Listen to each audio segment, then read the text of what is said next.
Remind me again why we are wearing these ridiculous costumes? They are not costumes, they're outfits, and we're supposed to look like explorers. I'm sure I don't know what sort of explorers. I just look like a Victorian gentleman. But you?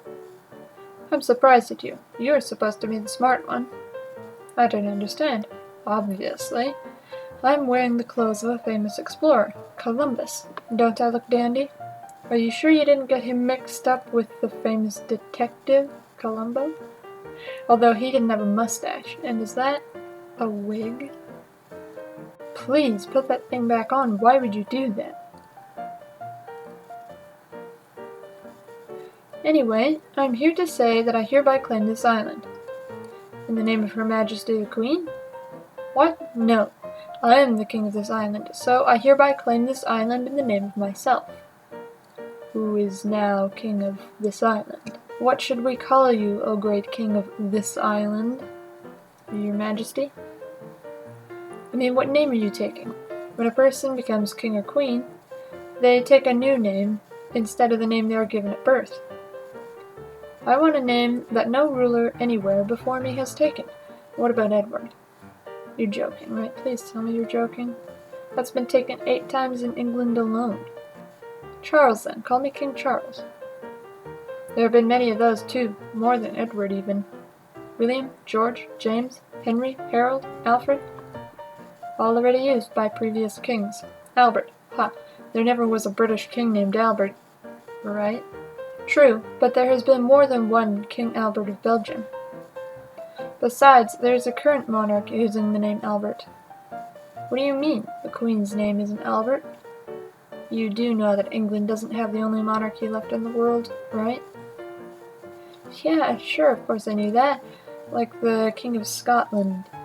Hamish or something like that, isn't it? The last sole King of Scotland died in 1542. Right. Maybe this whole being king thing isn't for me after all. You know, that's probably a good thing too, since this is the coast of Nova Scotia. I don't think they would take too kindly to you calling yourself king here, although Canadians are very friendly and their government kind of sucks right now, so who knows? Right. Well, I'm going to swim home now. See you there in a few years, maybe. Otherwise, I might move to Mongolia and start a new tribe there. We will only use the resources available to us and eat big spiders for dinner, because kangaroos are too hard to catch and they kick people. Okay.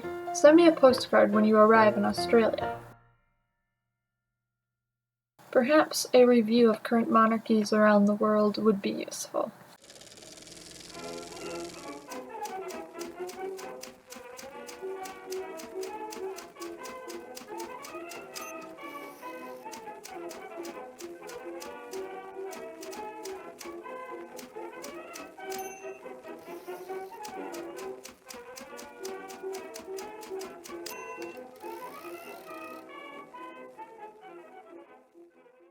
When you hear the phrase royal family, your mind may tend to automatically turn to the British royal family. However, it is often forgotten that the English monarchy is not the last monarchy in the world. Far from it, in fact. There are still a surprising amount of monarchies left in the world today. Even though an increasing number of monarchies are becoming more and more ceremonious rather than practical, there are still some that continue to survive into the modern age.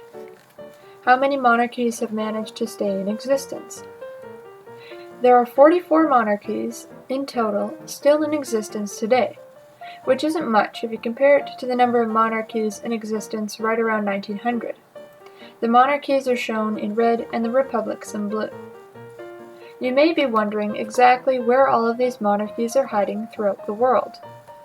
There are 13 in Asia, 3 in Africa, 12 in Europe, 6 in Oceania, and 10 in North America.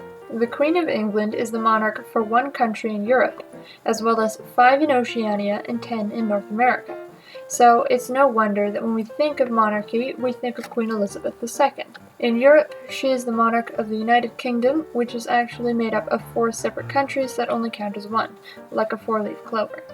Those are England, Scotland, Wales, and Northern Ireland, plus some overseas British territories like Gibraltar and the Pitcairn Islands. In Oceania, she is the Queen of Australia, Papua New Guinea, the Solomon Islands, Tuvalu, and New Zealand. In North America, she is the Queen of Antigua and Barbuda, the Bahamas, Barbados, Belize, Canada, Grenada, Jamaica, St. Kitts and Nevis, St. Lucia, and St. Vincent and the Grenadines. That makes up for 16 out of 44 monarchies. What about the other 28? A majority of these can be found in Asia. I'm sure that I can't pronounce most of these correctly, so I won't even bother, but here they are anyway. As I mentioned before, you will find 3 monarchies in Africa. Again, I won't even try saying this out loud. I do know how to say Morocco, but the other 2 I don't, so here they are.